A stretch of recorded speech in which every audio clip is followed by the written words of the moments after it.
दोस्तों, आज की कहानी है सासू माँ अब माँ बनने वाली है। दोस्तों, कहानी शुरू करने से पहले अगर हमारे चैनल को सब्सक्राइब नहीं किया हो तो कर लीजिए ताकि आपके पास पहुँचे हर रोज नया वीडियो। दरवाजे की घंटी बजती निर्मला जी दरवाजा खोलने भागी। बड़ी उत्सुकता से वह अपनी डॉक्टर को दी गई रिपोर्ट का इंतजार कर रही थी। जैसी दरवाजा खुला, सामने बेटा सुधीर खड़ा था।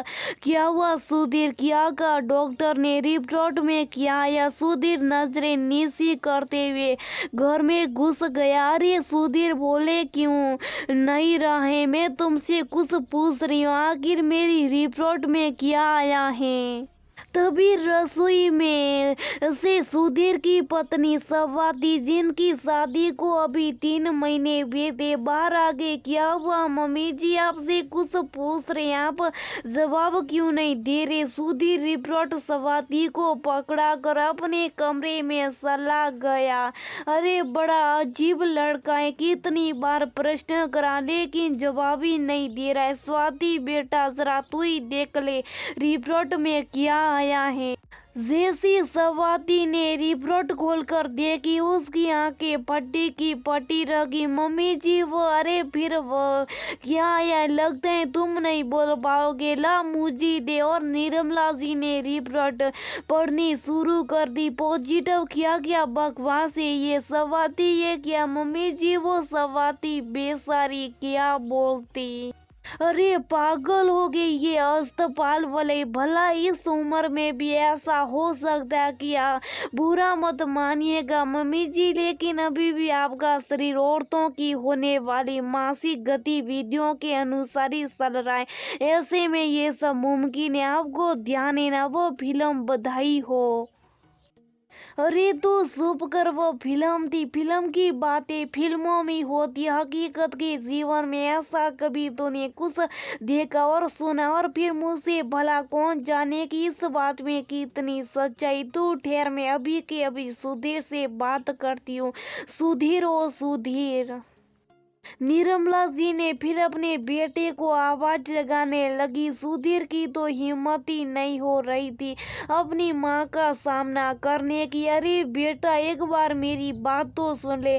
स्वाति ने निर्मला के कंधे पर हाथ रखा। आप चिंता मत करें मम्मी जी, मैं उन्हें बुलाकर लाती हूँ। स्वाति अपने कमरे में गई। सुधीर, ये क्या तरीका है? माँ तुम्हें कितनी देर से बुला रही। स्वाति, तुम भी मुझे माँ से बात करने को कह रही हूँ। तुझे पता भी है माँ की क्या रिपोर्ट है? ऐसा कैसे हो सकता है? माँ बाबूजी को अपनी उम्र का तख्ता तो होना ही चाहिए। उन्होंने एक बार भी नहीं सोचा हमारे बारे में। हमारी शादी को अभी 3 महीने हुए। सब काम करते हुए हम अच्छे लगे हैं कि वे?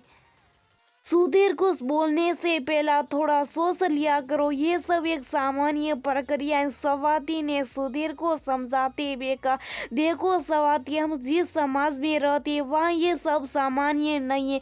अभी तो उनके बेटे की शादी हुई, दादी बनने की उम्र में वो माँ बनने जा रही। फिल्मों में होता ये सब, हकीकत के जीवन में सब कुछ सामना करना कितना मुश्किल भरा। और अभी तो मुझ में बिल्कुल हिम्मत नहीं है माँ बाबूजी से नजरें मिलाने की। तुम प्लीज बाहर चले जाओ, मुझे अकेला छोड़ दो। स्वाति बूझे चेहरे से बाहर आ गई। इतनी देर में पापा जी भी आ चुके थे।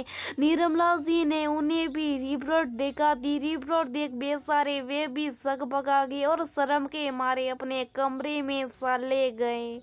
निर्मला जी की आंखों से आंसू बहने लगे। हे भगवान, ये क्या दिन दिखा रहा है? स्वाति, तू तो मेरी बेटी बराबर है, मैं तुझे सही करूँ, ऐसा कुछ भी नहीं हुआ।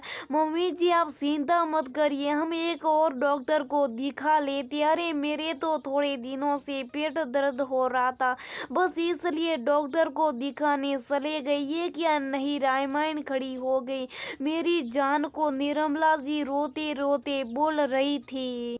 लेकिन इसमें शर्म की कोई बात नहीं है। मम्मी जी आप रोइए मत, इस समय रोना आपकी सेहत के लिए अच्छा नहीं है। भगवान आजकल के बच्चों को तो देखो कैसी बातें कर रही। स्वाति तो इस समय ऐसा कौन सा समय, कोई सा समय नहीं चला। मुझे कहती कहती निर्मला जी चुप हो गई और फिर अचानक बोल पड़ी, मेरा बेटा मुझसे सही तो नाराज हुआ है। कहाँ तो सबको मैं दादी बनने की खुशखबरी दूं और कहाँ लोग जब ये सब सुनेंगे तो सी मुझे तो बहुत शर्म आ रही है।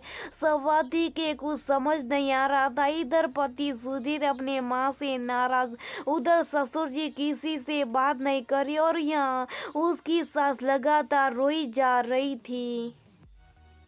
स्वाति बेचारी क्या करती, किससे राय ले, किससे बात करे। बड़ी मुश्किल से स्वाति ने निर्मला जी को ढाढ़स बताया, मम्मी आप अभी सो जाइए, हम कल सुबह डॉक्टर के चलकर बात कर आते, चिंता मत करिए सब कुछ सही होगा। स्वाति के कहने पर निर्मला जी सोने तो चले गई, लेकिन उनकी आंखों में नींद ही नहीं थी।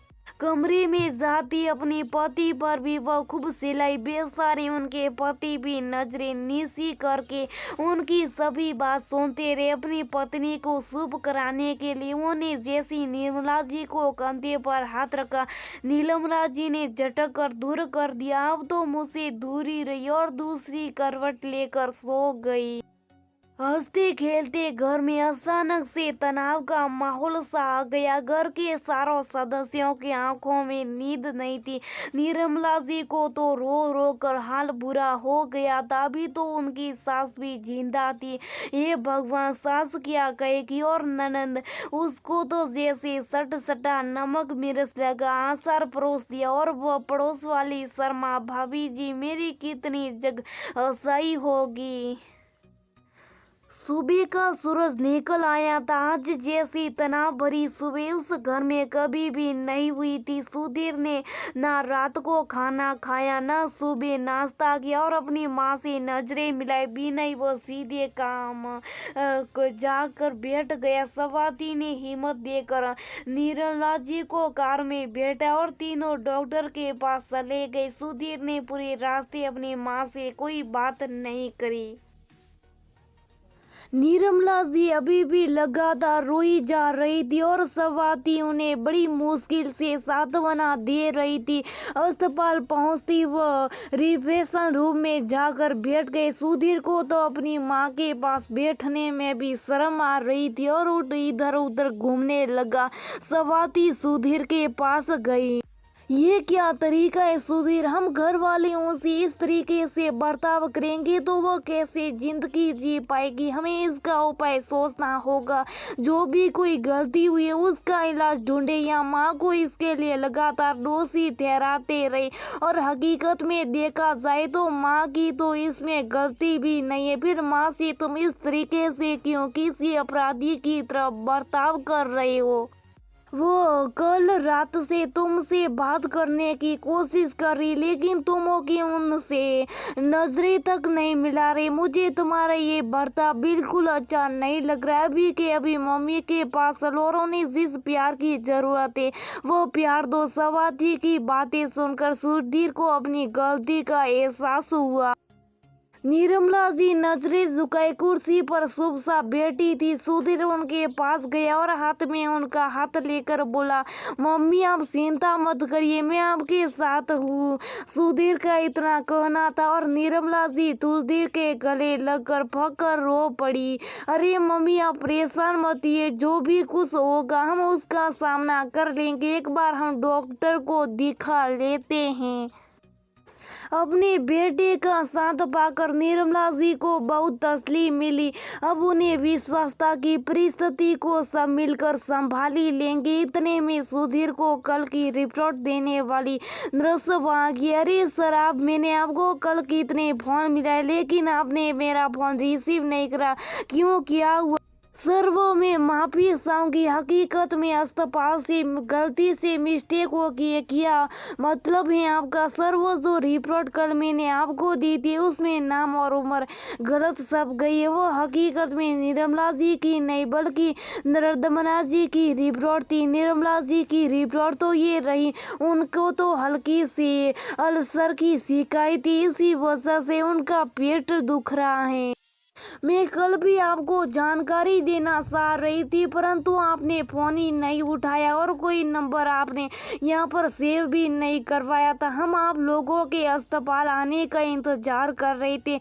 नर्स की बात सुनते तो सभी घर वालों के जैसे जी में जी आए। गलती से मिस्टेक, ऐसे कैसे मिस्टेक होगी आपसे? आप जानती भी आपकी इस गलती की वजह से मेरी माँ को कितनी परेशानी का सामना उठाना पड़ा। कल रात से उनका रो कर बुरा हाल है और आप बोल रहे हैं कि गलती से मिस्टेक हो गई है। सर देखिए, आप सही जितना नाराज हो सकते लेकिन गलती हो सकी है, हम आपसे माफी मांगते हैं। सुधीर नर्स से और भी लड़ने के मूड में था, लेकिन निर्मला जी ने उसको रोक दिया। कोई बात नहीं बेटा, अब सारी परेशानी तो सुलझ भी चुकी है, अब बात को बढ़ाने से क्या मतलब। मुझे तो खुशी है कि इस तनाव भरे माहौल में तुम दोनों ने मेरा साथ दिया। हाँ, मैं भी मेरे रात के बर्ताव के लिए आपसे माफ़ी मांगता। मुझसे भी गलती से मिस्टेक होगी, मैंने आपकी भावनाओं को नहीं समझा, कृपया मुझे माफ़ कर दीजिए। सुधीर ने अपने कान पकड़ हाथ रखकर माफ़ी मांगते हुए कहा, चलिए चलकर घर पर पापा को खबर देते हैं कि माँ नहीं बनने वाली। सुधीर की बात सुनकर तीनों साथ में हंस दिए।